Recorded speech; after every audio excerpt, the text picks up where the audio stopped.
MG news, জনগণের power house.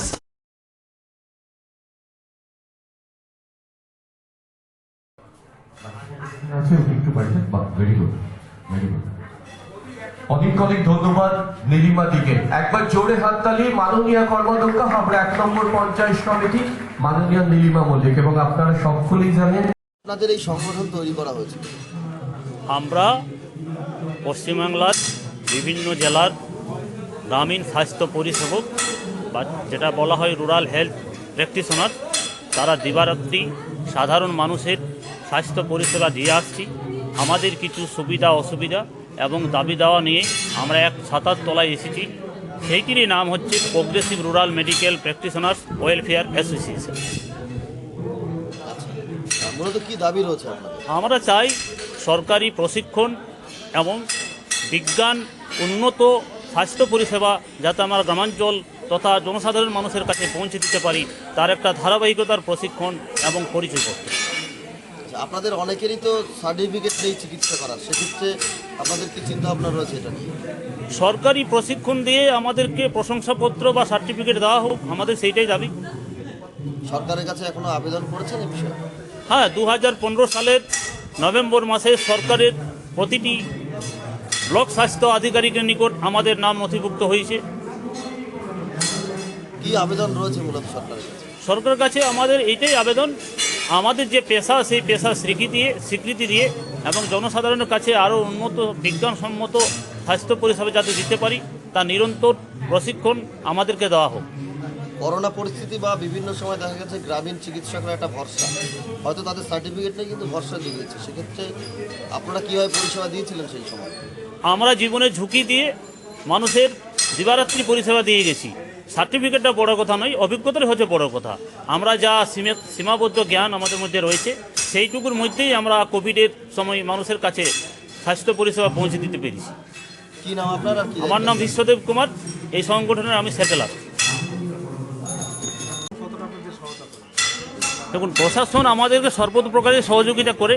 মাননীয় মুখ্যমন্ত্রী মমতা বন্দ্যোপাধ্যায় সারা ভারতবর্ষের মধ্যে এই প্রথম আমাদের মতন যারা প্রাথমিক স্বাস্থ্যকর্মী তাদেরকে নিয়ে তিনি নতুন নামকরণ দিয়েছেন ইনফর্মাল হেলথ কেয়ার প্রোভাইডার। তাদেরকে দিয়ে 6 মাসের ট্রেনিং করানো হচ্ছে।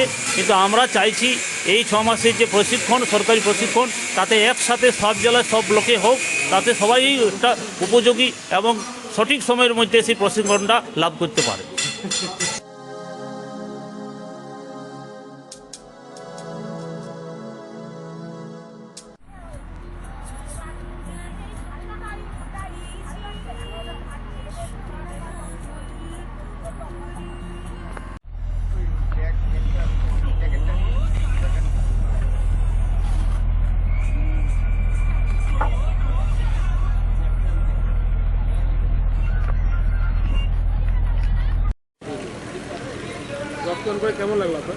রক্তদান করে তো খুব ভালো লাগছে, কারণ আমি রক্তদান মানে জানি যে জীবনদান।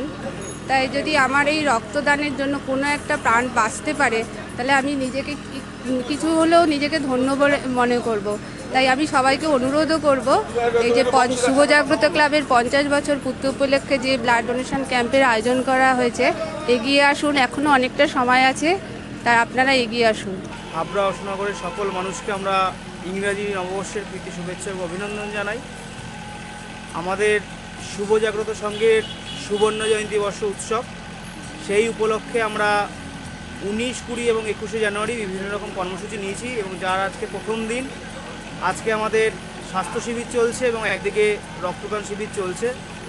এরপরে একে একে আরও 2 দিন বিভিন্ন রকম সামাজিক অনুষ্ঠান, যেমন তার মধ্যে হসপিটালের কর বিতরণ, বৃদ্ধাশ্রমের আবাসিকদের নিয়ে মধ্যাহ্নভোজ এবং তাদের উপহার প্রদান, শিক্ষা সামগ্রী বিতরণ, এলাকার প্রবীণ মানুষদের সম্বর্ধনা, মহিলাদের সম্বর্ধনা এবং 50 জন মহিলাদের মেম্বারশিপ, সাম্মানিক মেম্বারশিপ আমাদের শুভজাগ্রত সংঘের পক্ষ থেকে দেওয়া হবে। শুভজাগ্রত সংঘের প্রতিটি অনুষ্ঠানে মহিলাদের অংশগ্রহণ চোখে পড়ার মতন এবং এই অনুষ্ঠানে তা অন্যতা হয়নি। এবং আগামীও যে সকল অনুষ্ঠান হবে মহিলাদের অংশগ্রহণ অনেকটাই বেশি থাকে। আপনার নাম? আমার নাম অভিজিৎ সাহা, সম্পাদক শুভজাগ্রত সংঘ।